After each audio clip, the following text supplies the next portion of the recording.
بسم الله الرحمن الرحيم. أعزائي طلبة وطالبات الصف الثاني الثانوي، أهلا بكم يا أصدقائي في درس جديد من دروس مادة التاريخ. النهاردة إن شاء الله هنتكلم عن درس الفتوحات الإسلامية في عصر الدولة الأموية.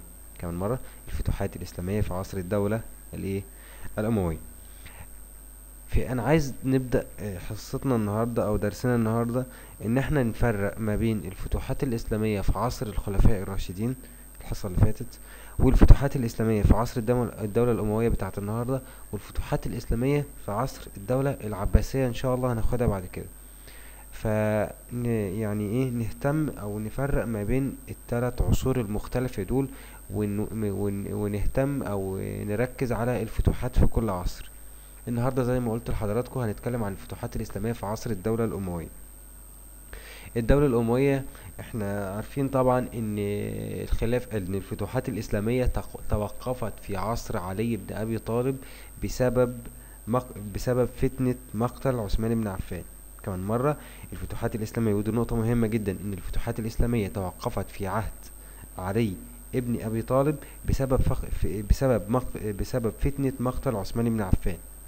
أيضا انشغال الدولة الإسلامية بنزاعاتها الداخلية لعند قيام الدولة الأموية. يبقى من أول بعد عثمان بن عفان، جه بعديه علي بن أبي طالب، جاء بعد منه الدولة الأموية. في كل الفترة دي طبعا الفتوحات الإسلامية توقفت حتى مجيء الدولة الأموية. طبعا عندي سببين بقى، عشان دي نقطة مهمة جدا في ناس بتغلط فيها كتير بما تفسر توقف الفتوحات الإسلامية بسبب فتنة مقتل عثمان بن عفان وانشغال الدولة الإسلامية بنزاعاتها الداخلية. طيب، بالنسبة للدولة الأموية، الفتوحات الإسلامية انتشرت أو توزعت على 3 مناطق: بلاد السند، وبلاد ما وراء النهر، وآسيا الصغرى، وبلاد المغرب والأندلس. دي أهم المناطق التي فتحت في عصر الدولة الأموية، وهناخد كل واحدة منهم بالتفصيل. طيب، أول حاجة نتكلم النهاردة عنها الفتوحات الأموية في بلاد السند وبلاد ما وراء النهر، اللي هي بيسموها بلاد المشرق الإسلامي. بلاد المشرق الإسلامي.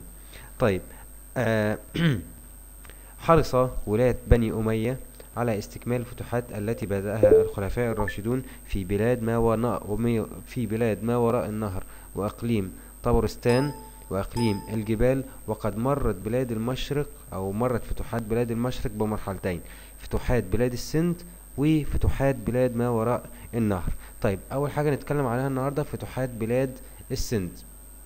فتوحات بلاد السند كانت في العام 89 هجرية. تعتبر أهمية بلاد السند في أنها بوابة مملكة الهند ومفتاح شبه القارة الهندية، ودي أهمية بلاد السند. من الذي فتح السند؟ هو محمد ابن القاسم الثقفي. محمد ابن القاسم الثقفي. طيب، خرج محمد ابن القاسم الثقفي في عام 89 هجرية بجيش كبير لفتح السند، وقام بفتح كل المدن التي مر عليها حتى وصل إلى مهران. وهناك التقى بجيوش ملك السند وكان اسمه داهر، وانتصر محمد بن القاسم على داهر ملك السند وقتله.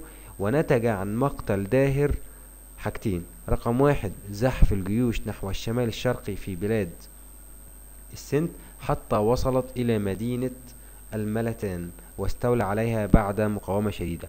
لذلك توالت أخبار انتصارات محمد بن القاسم ووصلت إلى دمشق، فازدهرت مكانته في نفوس المسلمين. وده سؤال مهم جدا بيجي بما تفسر ازدهار مكانة محمد بن القاسم الثقفي في نفوس المسلمين. هقول بسبب توالي أخبار انتصارات محمد بن القاسم ووصولها إلى دمشق. طيب، بنيجي بعد كده على فتوحات بلاد ما وراء النهر. فتوحات بلاد ما وراء النهر. طيب، فتوحات بلاد ما وراء النهر اللي هي آسيا الصغرى تمت في العام 90 هجرية. وشهدت بلاد ما وراء النهر نشاطا كبيرا للفتوحات الإسلامية في عصر الدولة الأموية في عهد الوليد بن عبد الملك. والوليد بن عبد الملك ده الخليفة الأموي، حتى نجحت جيوش المسلمين بقيادة، نحفظ الاسم ده كويس، قتيبة ابن مسلم. نحفظ الاسم عشان هيتكرر معانا كتير: قتيبة ابن مسلم. يبقى تمت فتوحات بلاد ما وراء النهر على يد قتيبة ابن مسلم. طيب، تمكن قتيبة بن مسلم من عبور نهر جيحون وفتح بخارى سنة 90 هجرية.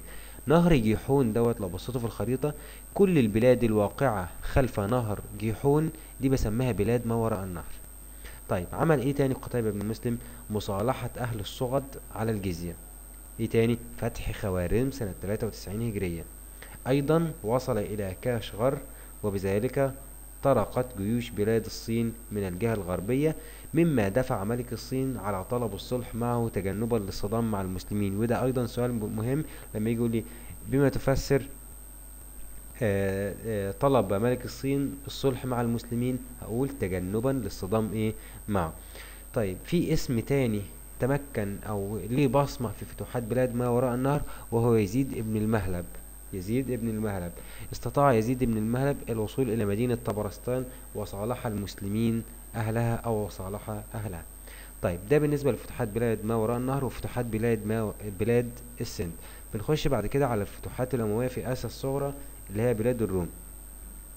طيب آه يعني كانت خليفة الأموي في الفترة دي اللي هو معاوية بن أبي سفيان. معاوية بن أبي سفيان. أدرك معاوية بن أبي سفيان أن الخطر الأكبر والعدو الرئيسي يكمن في الدولة البيزنطية، لذلك قام معاوية بن أبي سفيان باتخاذ بعض الإجراءات.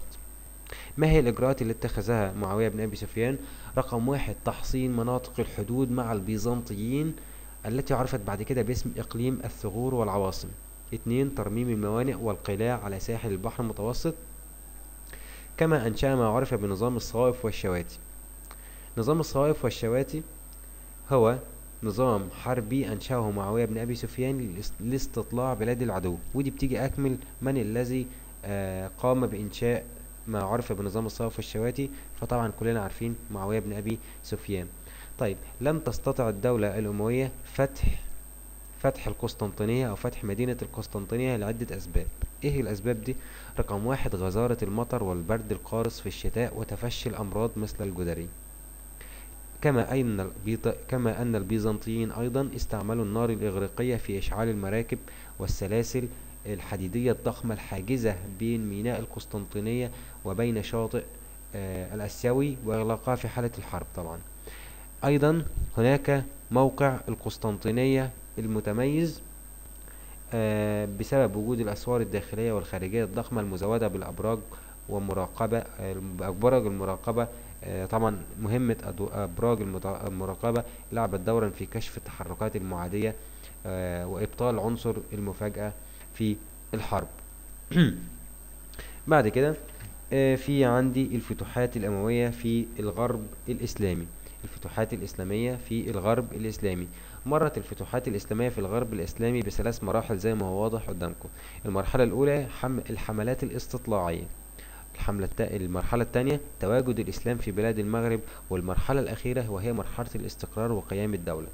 طيب بالنسبة لفتوحات بلاد المغرب في 4 أسماء هنحفظهم: عقبة بن نافع، وزهير بن قيس البلوي، وحسان ابن النعمان، وموسى بن نصير. موسى ابن نصير. كل شخص منهم هنعرف أهم أعماله في فتوحات بلاد المغرب. طيب هنبدأ أولا بعقبة بن نافع. عقبة ابن نافع.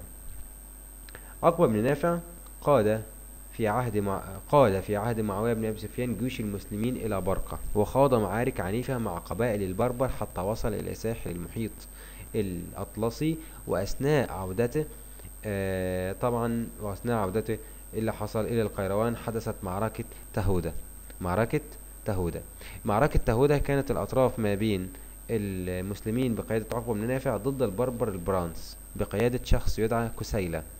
كسيلة تحالف مع البيزنطيين، وكانت أسباب معركة تهودة رغبة كسيلة زعيم البربر الانتقام من العرب وعقبة بن نافع، وكانت النتائج طبعا هزيمة المسلمين وتراجعهم إلى برقة. كما استشهد عقبة بن نافع وكثير من رجاله في معركة تهودة. بنيجي عند اسم تاني مهم وهو زهير بن قيس البلوي.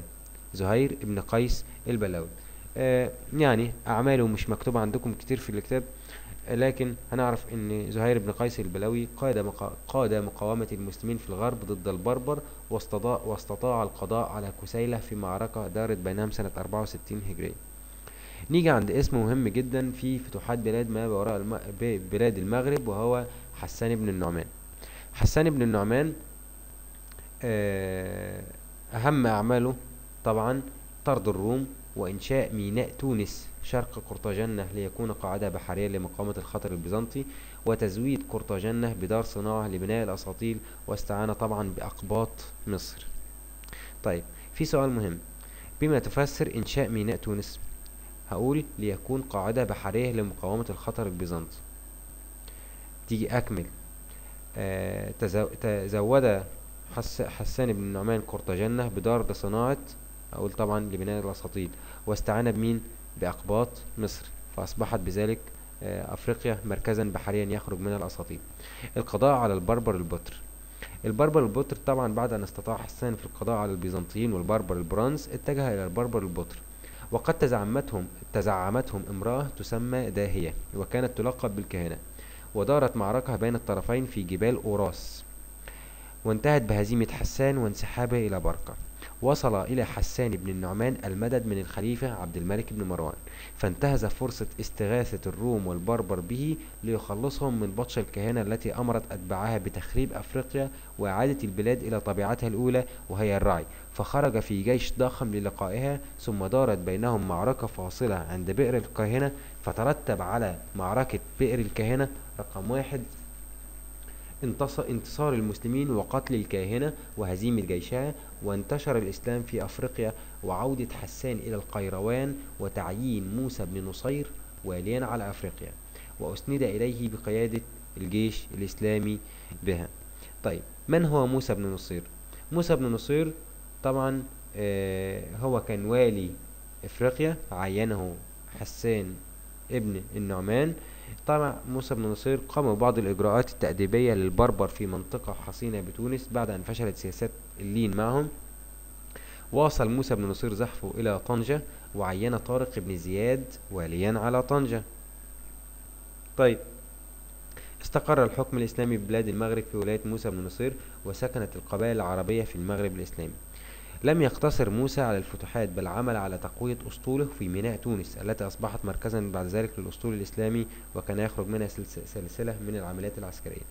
بذلك انتهت الفتوحات في بلاد المغرب، وكانت أهم النتائج المترتبة على فتوحات بلاد المغرب: رقم 1 دخول البربر إلى الإسلام ونشر اللغة العربية بينهم. 2 تأمين حدود الدولة الإسلامية، كما اندمج البربر في فتوحات الدولة الإسلامية في فتح بلاد السند. نيجي نتكلم على فتح بلاد الأندلس، عفوا، فتح بلاد الأندلس.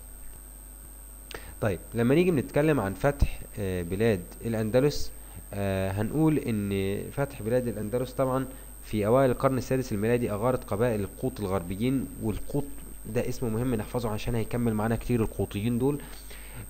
وقام القوط الغربيين استولوا على اسبانيا طبعا، وقاموا بطرد حكام اسبانيا من الونادال الى افريقيا، وتأسيس دولة قوطية عاصمتها طليطلة. يبقى اسس القوطيين دولة عاصمتها طليطلة، ما لبث ان ضعف القوط، وقسمت اسبانيا الى مناطق ترجع سلطتها طبعا الى الملك في طليطلة. بما تفسر فتح الاندلس؟ ليه المسلمين فتحوا الاندلس؟ فتح المسلمين الأندلس بسبب تطلع موسى بن نصير إلى الضفة الأخرى المقابلة للمغرب لنشر الإسلام بها. طيب، الاستعداد للفتح. طبعا استعد موسى بن نصير للفتح، فبدأ باستئذان الوليد بن عبد الملك، فالوليد بن عبد الملك حذره من فتح الأندلس. يعني كان يخشى الوليد بن عبد الملك أن تكون مستنقع أو بحرا خضم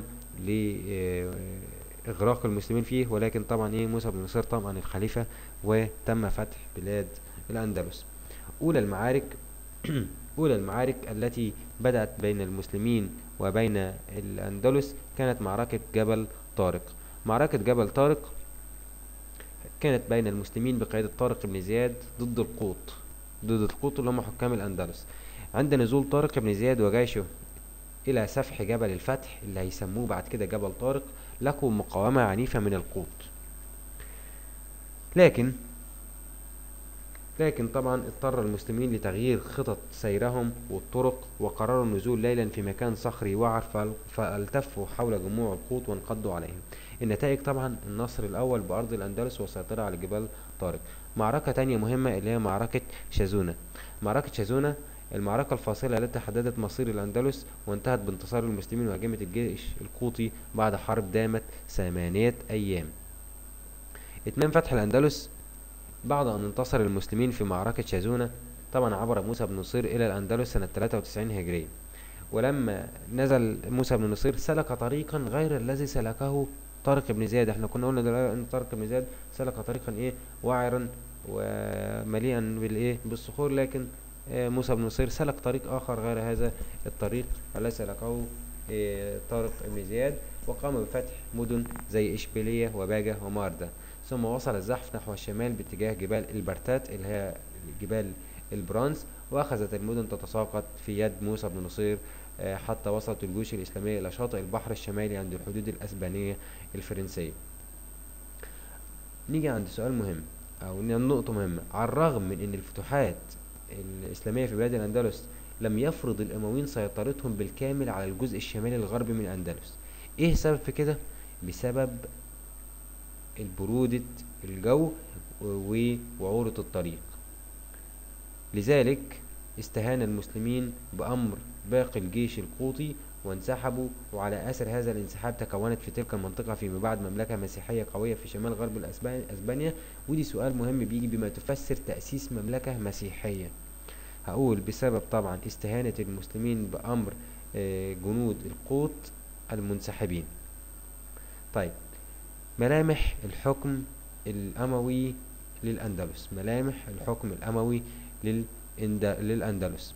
طيب، يعني أهم مميزات الحكم الأموي في الأندلس. رقم 1، نقل العاصمة إلى قرطبة. طبعا كانت العاصمة الأول في طليطلة، نقلت إلى طليطلة.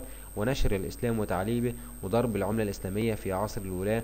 وأيضا إتمام فتح كامل الجزيرة الأندلسية، والإصلاحات الإدارية والتعمير وفي من بناء المساجد ونشأة العلوم الجديدة وحرية ممارسة العقائد والأديان، وأيضا القضاء على نظام الطبقات والتحرر من العبودية. بنيجي عند نقطة مهمة جدا اللي هي فتح بلاد الفرنجة. بلاد الفرنجة اللي هي فرنسا دلوقتي. تمكن الجيش المسلمين بقيادة عبد الرحمن الغفاقي من فتح النصف الجنوبي لفرنسا كله من الشرق إلى الغرب في أشهر قليلة، وترك حاميات عسكرية في المدن التي فتحها، مما نتج عنها ضعف قوة الجيش الإسلامي. واستنجد دوق أوكوتين. كلمة دوق يعني زي لقب ملك أو فرعون دلوقتي، طالبا العون من شارل مارتل حاكم فرنسا لاسترجاع دوقيته.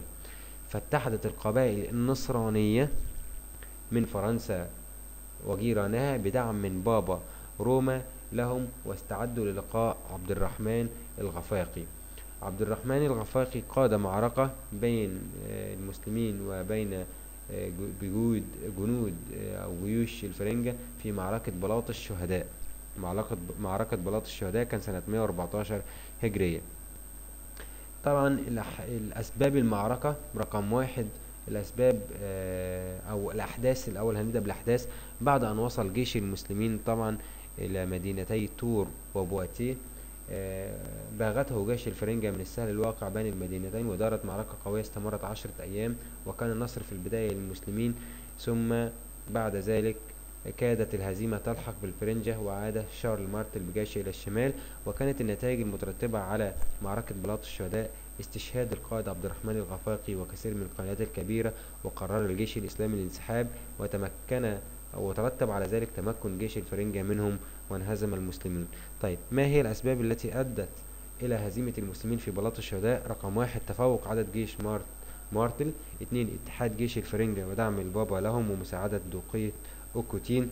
ورقم 3، صعوبة الظروف الطبيعية كقسوة المناخ وبعد موقع المسلمين. وأخيرا، انهاك المسلمين قوة وجندا لخوضهم معارك وفتوحات كثيرة قبل معركة بلاط الشهداء.